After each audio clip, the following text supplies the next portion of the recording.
اعوذ باللہ من الشیطان الرجیم بسم اللہ الرحمن الرحیم اللہم صلی علی محمد نبی الامی وآلہ وبارک وسلم۔ آج کا ہمارا موضوع ایک ایسے عاشق الہی کے بارے میں ہے جو شب و روز اللہ تعالیٰ کے ذکر میں ڈوبا رہتا تھا، یہاں تک کہ اس کے ہونٹ ذکر کرتے کرتے خشک ہو جایا کرتے۔ اسی طرح شب و روز گزرتے رہے کہ ایک روز شیطان اس کو انسانی صورت میں ملا اور کہنے لگا کہ اے بندے، اے بیوقوف ناداں، تو اللہ تعالیٰ کا ذکر محض غرور اور دکھاوے کے لیے کر رہا ہے۔ اگر تو خلوص دل سے کرتا تو تجھے اللہ کی طرف سے لبیک کہا جاتا، لہٰذا تو کب تک اس ذکر کا بوجھ اٹھا کر اپنی زندگی گزارتا رہے گا؟ تو اس ذکر کو چھوڑ دے تب تک جب تک کہ تجھے اللہ کی طرف سے لبیک نہ کہا جائے۔ اس عاشق الہی نے جب شیطان کے منہ سے اس طرح کے الفاظ سنے تو اس کا دل ٹوٹ گیا اور مایوس ہو کر وہ بستر پر لیٹ گیا، یہاں تک کہ جب وہ سویا تو خواب میں حضرت خضر علیہ السلام اللہ کی جانب سے آئے۔ مولا روم اس تمام تر واقعے کو اشعار کی صورت میں بیان فرماتے ہیں۔ یکے اللہ ہمی گفتے شباں تاکہ شیری می شدہ ذکرش لباں۔ فرماتے ہیں ایک شخص رات کو اللہ اللہ کیا کرتا تھا، یہاں تک کہ اس کے ہونٹ اس کے ذکر سے میٹھے ہو جایا کرتے۔ ایک روز شیطان نے اس سے کہا، اے سخت جان خاموش ہو جا، تجھے کبھی اللہ کی جانب سے جواب بھی آیا ہے؟ اے نادان، اے بیوقوف، تو کب تک کسی ذکر میں لگا رہے گا؟ ذکر اس وقت کر جب تیرا مولا تجھ سے کہے۔ او شکستہ دل شدو بنہاد سر، دید در خواب او خضر را در خضر۔ وہ شخص ٹوٹے دل کے ساتھ بستر پر لیٹ گیا، یہاں تک کہ اس نے خواب میں حضرت خضر علیہ السلام کو سبزہ کے اندر دیکھا۔ حضرت خضر علیہ السلام نے اس شخص سے کہا کہ اے بندے، تو ذکر سے کیوں رک گیا؟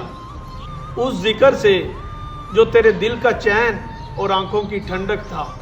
گفت لبیکم نمی آیت جواب، زاں ہمی ترسم کے باشم رد باب۔ اس شخص نے بولا، اے خضر، مجھے لبیک کی صدا نہیں آ رہی، اللہ کی جانب سے مجھے کوئی جواب نہیں مل رہا۔ حضرت خضر علیہ السلام اس کا یہ جواب سن کر مسکرا دیے اور فرمانے لگے، اے سعادت مند انسان، اللہ تعالیٰ نے مجھے تیری جانب بھیجا ہے کہ میرے اس بندے سے کہو کہ وہ اپنے ذکر کو جاری رکھے۔ گفت اللہ تو لبیک ماست، نیاز و درد و سوزت پیکے ماست۔ اے بندے، اللہ تعالیٰ نے فرمایا ہے کہ میرے بندے سے بولو کہ اس کا اللہ اللہ کہنا ہماری توفیق ہی سے ہے، اور اس کے اندر جو درد، سوز اور عاجزی ہے وہ سب ہمارے قاصد ہیں۔ کیا میں نے تمہیں شب و روز اپنے ذکر میں نہیں لگا رکھا تھا؟ جان جاہل زین دعا جز دور نیست، زاں کے یارب گفت نش دستور نیست۔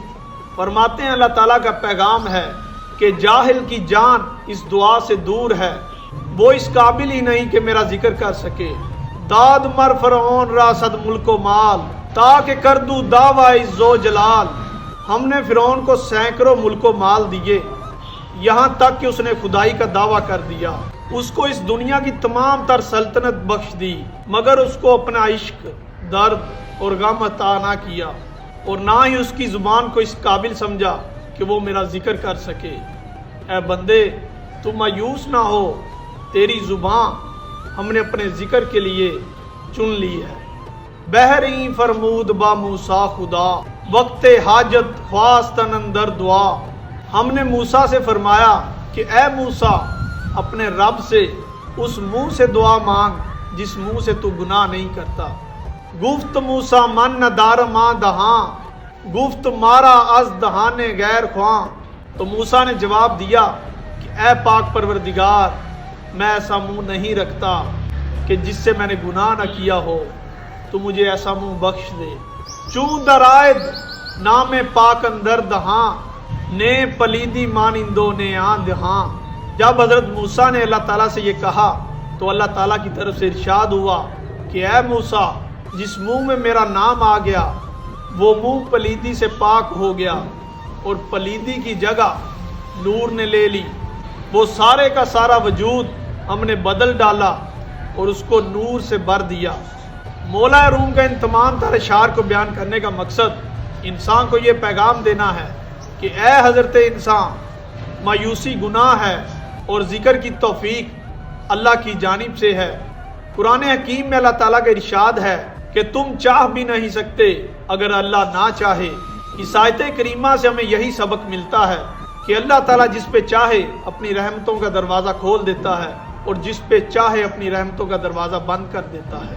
لہٰذا انسان کو مایوس نہیں ہونا چاہیے، اور جو انسان ذکر کر رہا ہے اس کو یہ جان لینا چاہیے کہ وہ ذکر اسی کی توفیق سے کر رہا ہے۔